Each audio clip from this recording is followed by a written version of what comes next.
नमस्कार, स्वागत है आपका लक्ष्य एक्सप्रेस में। मैं हूं आपके साथ रूबी और आइए करते हैं खबरों की शुरुआत। मकर संक्रांति की आप सबको बधाई।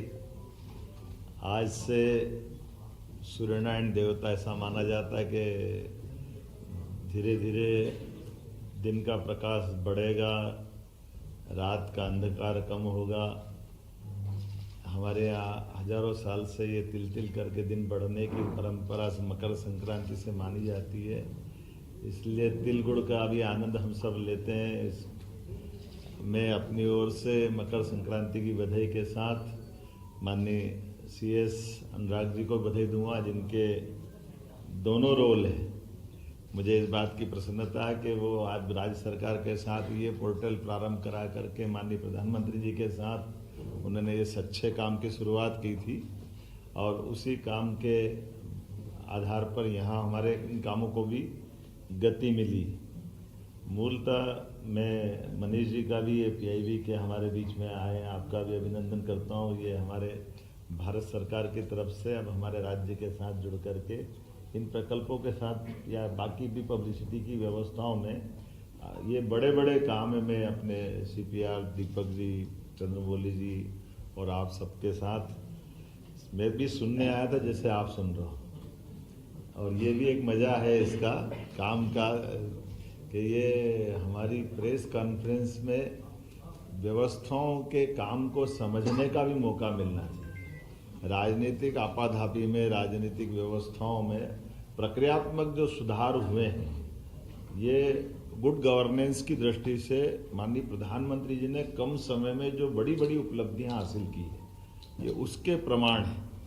क्योंकि ये हवा में कुछ भी नहीं है, जो है आधुनिक तकनीक के बलबूते पे समय सीमा के अंदर देश के वो राजनेता जिनके पास देश और दुनिया की तमाम जवाबदारियां हैं, लेकिन उन जवाबदारियों के बावजूद भी बारीक से बारीक बातों पे पकड़ के साथ उस पर काम करना, प्रक्रियात्मक सरलता के साथ काम करना, व्यवस्थाओं पे ध्यान देना और जवाबदार पूर्ण तरीके से सरकार की छवि दुनिया के सामने बनाना। अब ये हमको लाल किले के ऊपर स्वच्छता के अभियान देते हुए भी प्रधानमंत्री दिखाई देते हैं, लेकिन ये भी हमारे लिए सौभाग्य की बात है कि आज के समय में दुनिया का सबसे बड़ा लोकतांत्रिक देश, और हमने सबने देखा कि आमतौर पर वेस्टर्न देशों को हम बड़े मॉडर्न और बहुत आगे बढ़ने वाले और जो कुछ है वही कर सकते हैं, हमारे तो बस की बात ही नहीं, हमारे यहाँ कहाँ संभव होगा।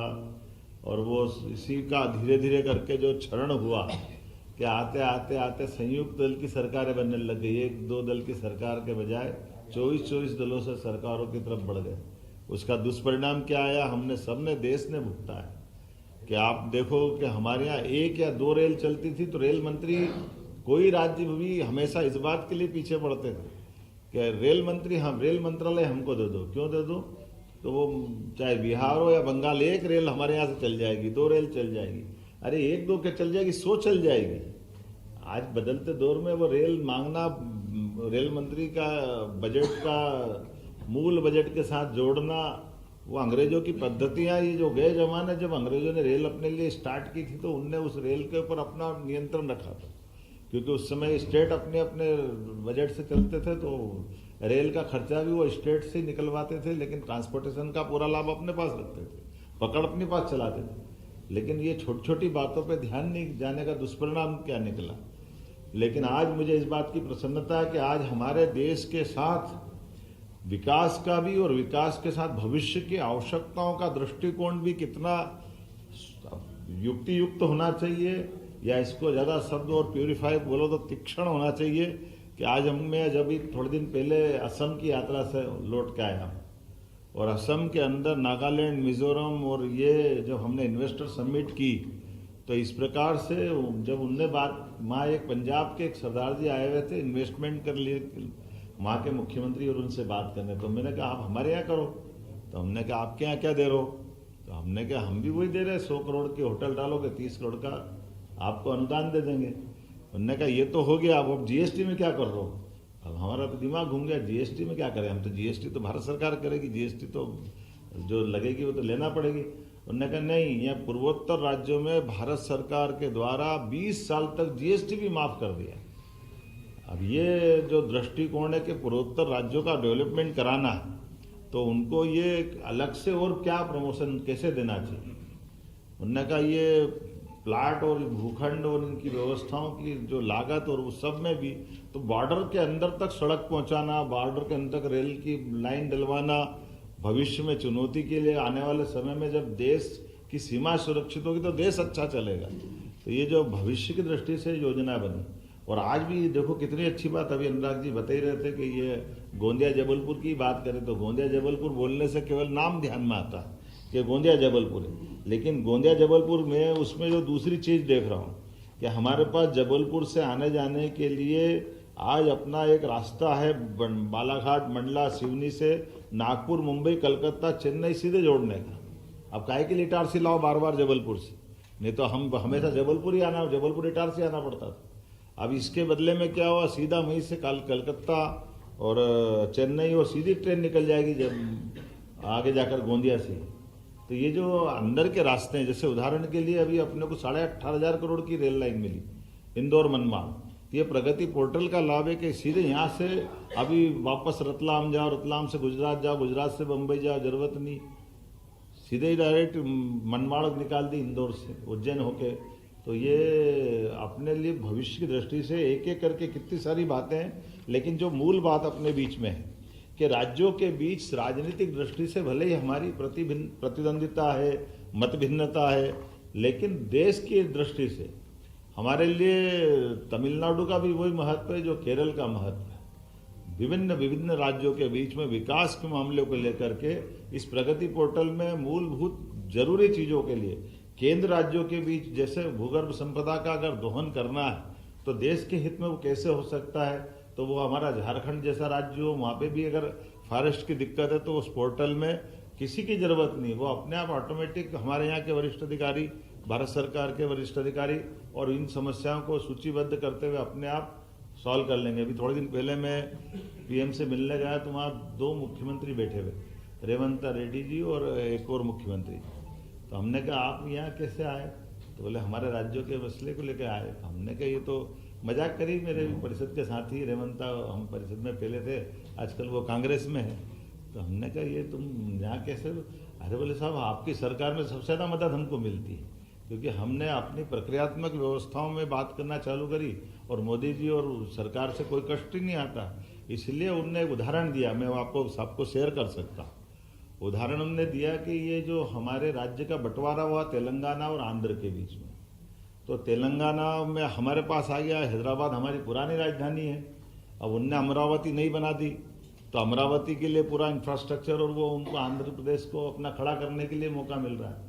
अब हमारी अपने हैदराबाद के लिए क्या करें, तो उन्होंने कहा हैदराबाद के लिए हमने उसी तर्ज पर 30,000 एकड़ का बड़ा प्लान लिया, और बड़े प्लान में एयरपोर्ट से लेके बहुत सारी चीज़ें उनने सब कुछ जोड़ के देखा जो एक तरह से आंध्र वाले कर रहे हैं। तो बोले ये सब इतना पूरा प्रोजेक्ट हमको भारत सरकार की मदद से मिला।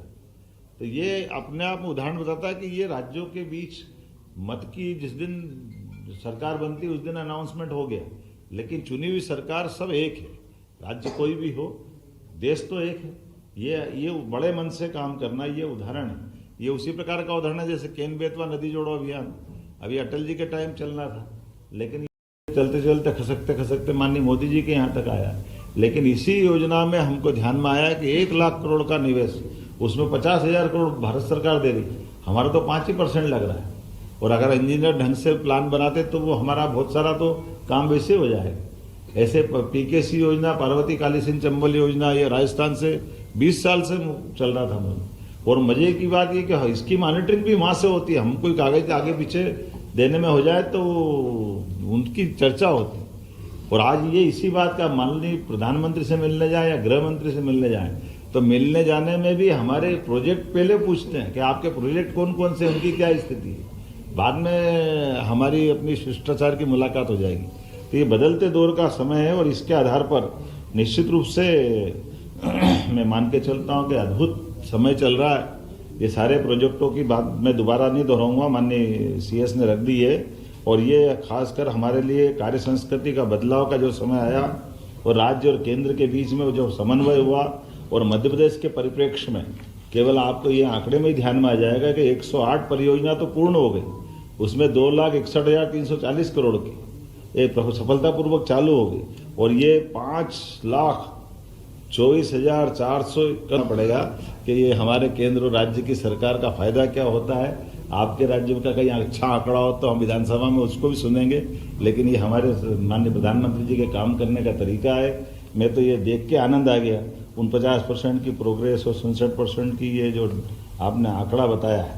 और इसी के साथ साथ ये लंबी बातें तो क्या है, लेकिन सच में 20 परियोजना अधोसंरचना की पूरी हो गई, 19 कार्यान्वयन में है, 97% की सफलता है। और केंद्र योजनाओं में रेल मंत्रालय की 14 परियोजना, सड़क मंत्रालय की 13 परियोजना, विद्युत मंत्रालय की 5 योजनाएं और रिन्यूएबल एनर्जी को तो ऐसा प्रोत्साहन दे रहे हैं कि हमारे यहाँ सबसे भाग्य से इसी तीनों तरह की रिन्यूएबल एनर्जी की संभावना है। और वनों के मसले भी हमारे पास बहुत है, लेकिन वनों के मामले में भी और ये प्रधानमंत्री जी की उदारता भी है कि हमारे यहाँ राज्य में आके चीते भी छोड़ते और जन्मदिन भी मनाते हैं। ये हमारे लिए सौभाग्य की बात है। पीएम मित्रा पार्क के माध्यम से हमारा पूरा ये कपास का किसानों का 6 लाख किसानों का जीवन बदलने का कितना बड़ा निर्णय है। मैं आज बहुत ज़्यादा नहीं बोलता हूँ, संक्रांति है, पतंग उड़ाना है, बहुत सारी जगह जाना है, तो अपने लिए आप अपनी तरफ से इसको अपन समेटते हैं। कोई ज़रूरी बात हो तो ज़रूर कर सकते हैं।